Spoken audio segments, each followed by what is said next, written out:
Good morning students, welcome to my channel knowledge by Neelam Sharma. आज के इस वीडियो में हम class 10 political science first chapter power sharing discuss करने जा रहे हैं। तो व्हाट इज पावर शेयरिंग? सत्ता का विभाजन क्या होता है? सत्ता के विभाजन से क्या अभिप्राय है? And why power sharing is so important, specially when we live in a democratic country. Power sharing means distribution और शेयरिंग ऑफ पावर। किसके बीच में पावर की शेयरिंग की बात हम कर रहे हैं? क्योंकि हम पॉलिटिकल पावर शेयरिंग की बात कर रहे हैं। तो power is shared among different organs of the government, among different levels of the government, among different social group, pressure groups and also political parties. सत्ता के विभाजन से अभिप्राय है सत्ता का बंटवारा।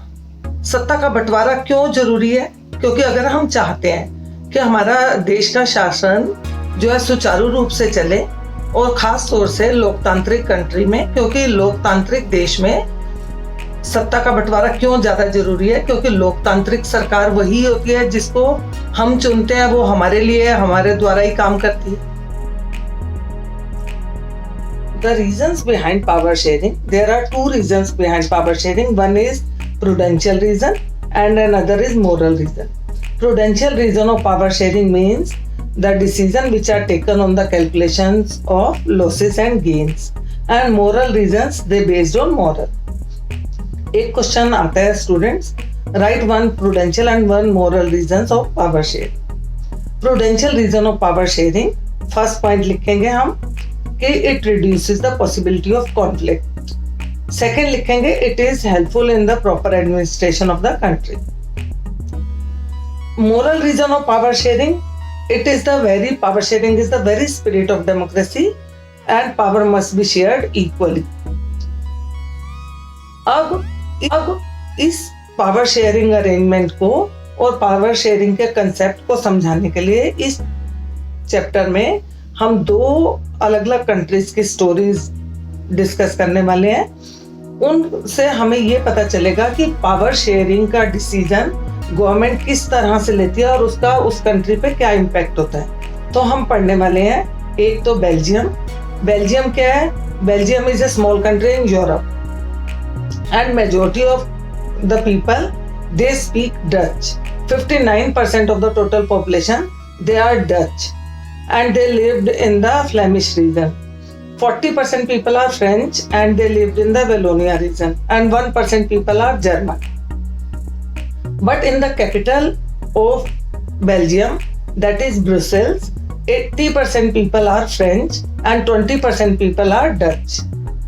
And 80% people who are French, who speak French, they are rich and powerful also. This creates a tension between Dutch and French. And the Belgium government took a wise decision of power sharing. They choose a path of accommodation, which means they share or they distribute equal powers among both the ministers at center and state level between Dutch and French. And they also form one community government with 4th election on the basis of language, and they look after the matter of language, culture and education of their own community.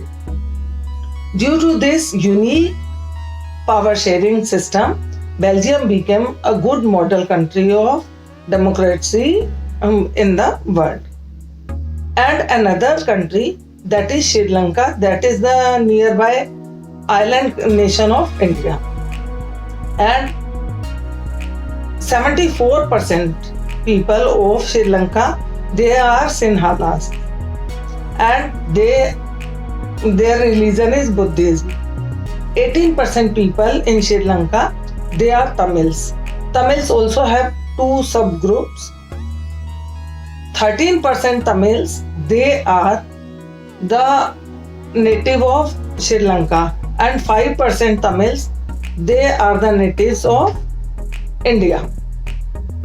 And 7% people, they are Christians. Tamils both have Hindus or Muslims.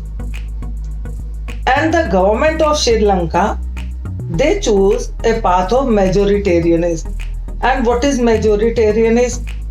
Majoritarianism is a system in which majority community rule the country and they neglect the wishes of the minority community. It means they wanted to rule the country in the way they wanted to rule. Sri Lanka में ऐसा क्या हुआ? Sri Lankan government ने एक act पास किया 1956 में, जिसमें उन्होंने सिन्हाला को देश की जो है ऑफिशियल लैंग्वेज बनाया और सिन्हाला कम्युनिटी को उन्होंने प्रेफरेंस दी गवर्नमेंट जॉब्स में और यूनिवर्सिटी में एडमिशन में। और उन्होंने तीसरा इसमें ये पास किया कि जो सिन्हाला गवर्नमेंट है वो बुद्धिज्म को ही क्या करेगी का प्रचार भी करेगी और उसको प्रोटेक्ट भी करेगी। This create a feeling of alienation among the Tamils. Tamils feel ignored and they demanded Tamil as an official language, especially in the areas where they lived in majority. But every time their demand was denied by the Sri Lankan government. Sri Lankan government ने कभी उनके demand पर ध्यान ही नहीं दिया। इसकी वजह से क्या हुआ? The situation of civil war between Sinhalas and Tamils. Tamil और सिन्हाला के बीच में गृह युद्ध शुरू हो गया। इसके साथ ही तमिल जो पहले क्या मांग रहे थे, समान अधिकार और तमिल को भी ऑफिशियल लैंग्वेज, अब उन्होंने क्या मांगना शुरू कर दिया? उन्होंने एक अलग अपनी कंट्री की डिमांड शुरू कर दी।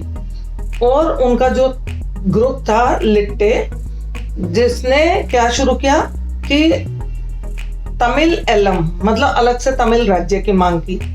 अब क्योंकि सिन्हाला गवर्नमेंट ने इक्वल पावर शेयरिंग का डिसीजन ना चुन के कौन सा लिया? मेजोरिटेरियनिज्म। तो उसकी वजह से श्रीलंका में गृह युद्ध की स्थिति उत्पन्न हुई। जबकि दूसरी तरफ बेल्जियम गवर्नमेंट ने पाथ ऑफ एकोमोडेशन चुना, जिसकी वजह से बेल्जियम संसार के जितने भी लोकतांत्रिक देश हैं उसमें एक मॉडल के रूप में उभरा। नेक्स्ट वीडियो में हम इससे आगे का डिस्कस करेंगे।